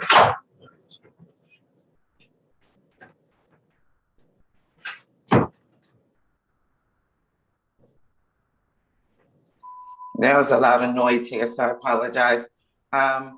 Yes, as I stated before, that I had a lengthy conversation with Commissioner Hanks, who is very much feel as though this is a good bill but needs some work, and she's willing to work with me, as well as work with Len, and there was a few other names that she had mentioned. Like I said, I'm not home. I wrote everything down, and we definitely want to work on this bill together, and bring it back to the committee.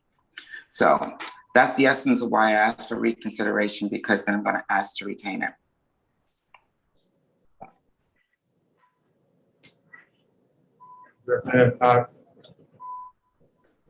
Representative Klein Knight, if you are present, thank you. Seeing no hands raised, the matter will now be put to question. If you're in favor of the motion of reconsideration, please say yay. If you are opposed, please say nay. The clerk will now call the roll. Vice Chairman Welch. Aye. Representative Burke. Yes. Representative Hopper. Yes. Representative Green. Yes.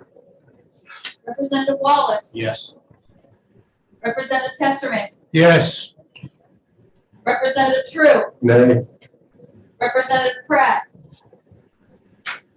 Representative Marston. Yes. The clerk votes yes. Representative Harry Gathright.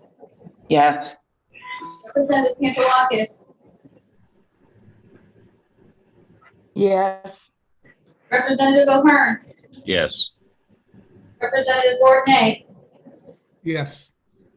Representative Muse. Yes. Representative Newman. Yes. Representative Mangiaputi. Yes. Representative Conley. Yes. Representative Klein. Yes. Representative Bradley. Yes. Chairman. Chair votes yes. Mr. Chair, the vote is 20 yea, 1 nay. By a vote of 20 yeas and 1 nays, the motion is out. We already went through this once today, but I will take the recommendation and from Representative Burke and Representative O'Hearn. I believe there was a motion of next meeting to legislate. That motion was made by Representative Burke. Paul. Yes. And Seconded by Wallace. now it's seconded by Representative Wallace. If both those members wish to withdraw that, we will still take it will be withdrawn by motion. We'll take a roll call to withdraw the motion that needs to be legislated. We're moving on to the motion. Would a member wish to make a motion to withdraw the motion that needs to be legislated? That's moved by Representative Wallace. Is there a second? Yes. Second by Representative Hopper. Seeing no hands, I have a question. Representative Gathright, you recognize? Yeah, as I understood it, we don't have to do this with if they pulled it back. So why are we doing it now? You are 100% correct in that we do not have to do this. It was suggested by Mr. O'Hearn. Yeah, I'm just saying that we just need to be consistent. That's all. Because if we do it different than what we did it a few minutes ago, it just seems like we're not consistent with how we're supposed to do things. That's all.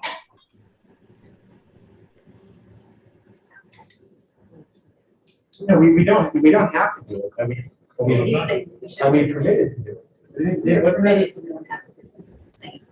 Big time. Okay. Go ahead. I'm ready. I'll be quiet. No, I'm not. I don't want her to think I'm laughing at her, I'm laughing at the message that I received. The clerk I see is in attendance. I'm going to recognize that the clerk and least inquire. Mr. Clerk, if you may advise. My understanding is that it's not necessary to do a roll call vote to withdraw the motion, but it is a practice that can be done. Thank you, Mr. Chair, for calling on me. I'm certainly going to defer to you as the chair of the committee. I would just note that the fact of the matter is that by taking the reconsideration vote, you've undone the prior vote. So withdrawing a motion is proper. And as long as the seconder also agrees to withdraw the motion, to take a vote on something that is frankly sort of ministerial it's just irregular. I understand the concerns raised by the two gentlemen on the committee, but because essentially the vote was undone by your action, a motion, again, you don't have to withdraw it. You can simply vote down the motion because it was still before you as well. But a motion to withdraw a motion is just something that is a ministerial thing. Thank you, Mr. Clerk. And I think that was, I thank you for your time and thank you for the explanation. I think given that, again, this being a live recorded hearing and the public was able to hear that, that it would be irregular for us to take a vote on something that's been withdrawn that we've already reconsidered. So I think at this point, I would recognize Representative Gathright for a motion to retain. Motion to retain. I'd like to put a motion out that we retain. I think I've talked quite a bit about this bill. There a second to that motion to retain? I'll second it. That motion to retain has been seconded by Representative Pantelakis.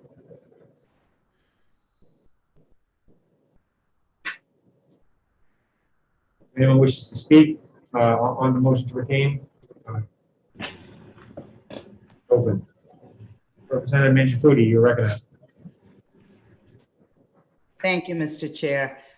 Thank you for clarifying and following consistent rule, and I appreciate that. It was very confusing when a few minutes ago what was followed, and I'm glad you were able to clarify, and thanks to Clerk Paul Smith for clarifying. I appreciate it.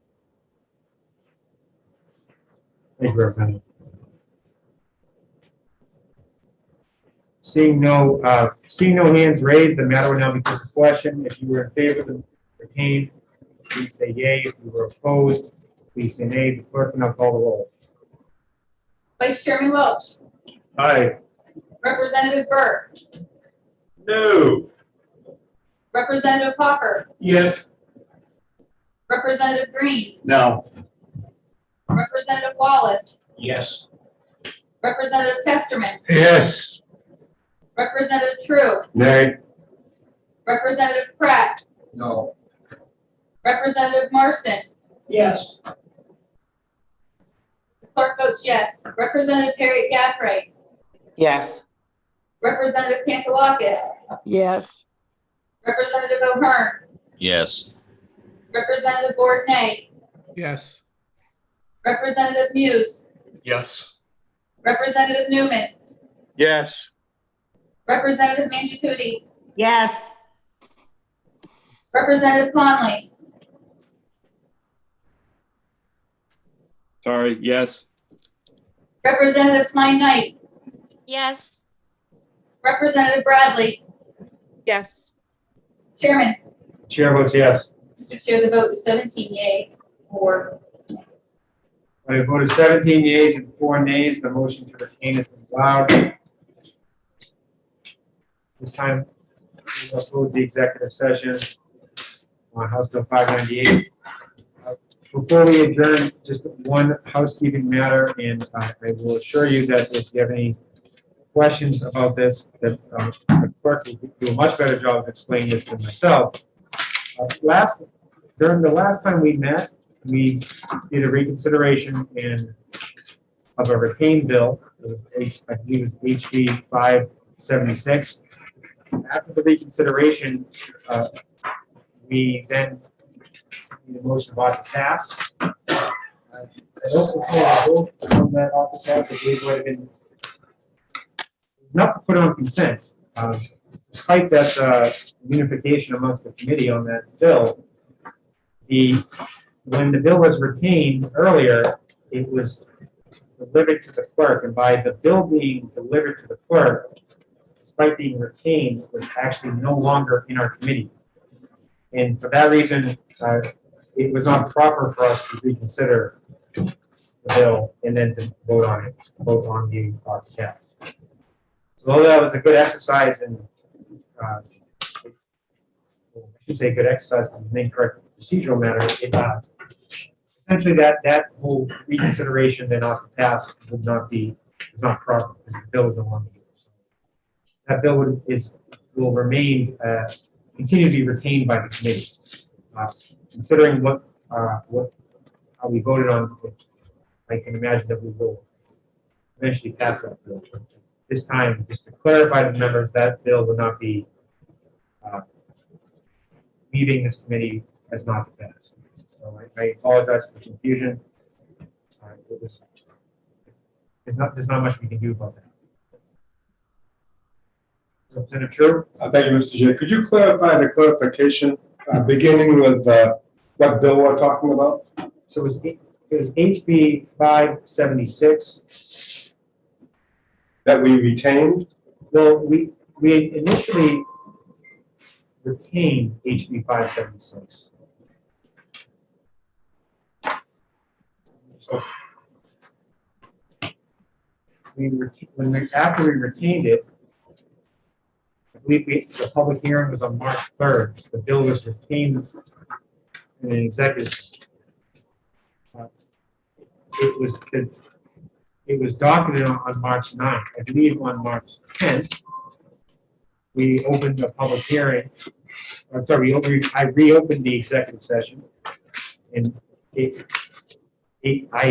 there's a motion to reconsider HB 576, and after it was reconsidered, a motion about to pass was made. However, because it was delivered to the clerk, once the bill is delivered to the clerk, whether it's next week to legislate, ought to pass is amended, retained, the committee it's no longer in the possession of the committee, therefore we are not able to take action. I was unaware that the bill was delivered when that action was done. So my understanding is that all the good work we did and unity we showed on March 10th was not a proper procedure to do that. So that motion for reconsideration and not to pass it would be nullified, and the bill will remain retained. That's no disrespect to the bill itself. There's no disrespect to. That's just when I went through my paperwork, I didn't see that it was documented yet, but that's true. So I've lost that paperwork. So what was the title and what was 576? Relative to the Victims' Compensation Fund eligibility. Thank you. Representative Pantelakis? Mr. Chairman? Yes. Yes, could I be excused? Please? Oh, yes, we are not going to exec anything.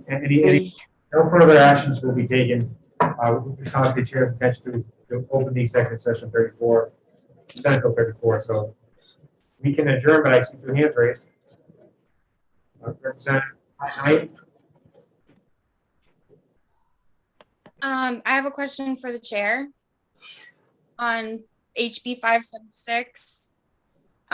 So this is retained because we didn't do it, we didn't reconsider it correctly the second time. Is that correct? Well, yes. Procedurally, the proper procedure is we would have had to reconsider it before it was delivered to the clerk. Once any bill is delivered to the clerk, it is considered to be out of the committee. So it was delivered on the 9th, so our reconsideration on the 10th. And also, sorry. If you have any questions from the clerk, they can be directed to the clerk on a separate occasion, but we could otherwise adjourn.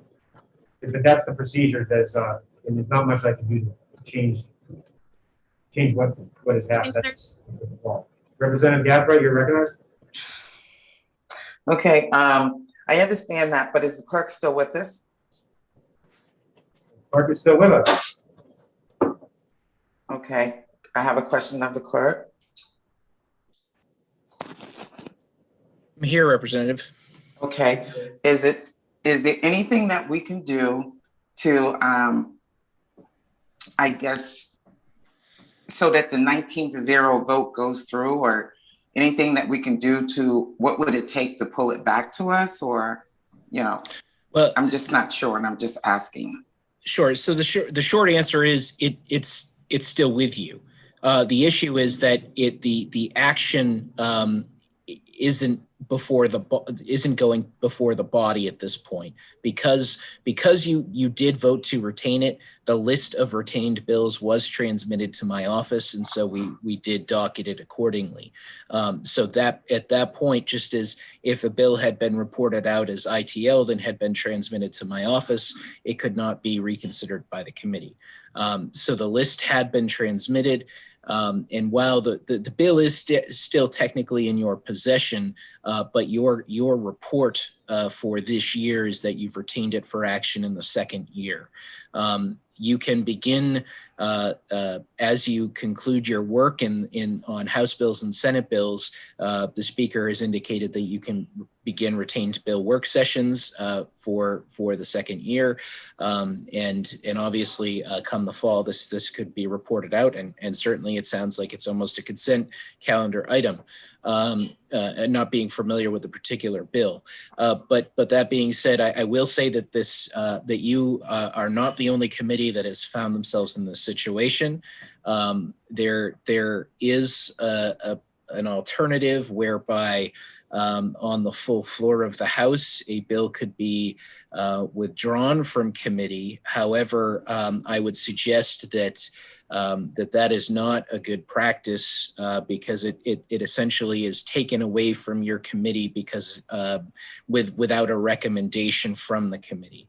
And it sort of makes the committee look like they have not done sort of their diligence in that reporting. So I do, that is sort of the situation on that particular bill. Thank you. Okay. Thank you very much. Representative Mangiapudi, you have a hand raised. Thank you. Just to further clarify, this question is to Clerk Paul Smith. And so the retain, even though it's retained and it's still technically in the position of the committee, committee cannot act on it. Is that what you're saying? Yes, Representative Mangiapudi. When a bill is retained by a committee, it means it is retained for the first year of session. So that means that technically that the committee has opted to do more work on it over the few months in between the first year and the second year. This obviously we have about 120 bills that have been listed as retained thus far. Most of those have to do with things whereby the committee does wish to do more work on that in that sort of respect. So this is not like the follow-up, Mr. Chair? Can I just inquire the members of the answers to these questions from the clerk directly? Are they questions of the chair? Mine is a question for the clerk. Representative Newman, you recognize that the clerk take the questions. Thank you, Mr. Clerk. And what is the consequence if the bill is not reported out by the end of the year? What's the consequence in the second year in that case if we don't get anything done? You have to. The committees have to come back in the fall and report on all of their. Have an executive session on all of their bills. Thank you.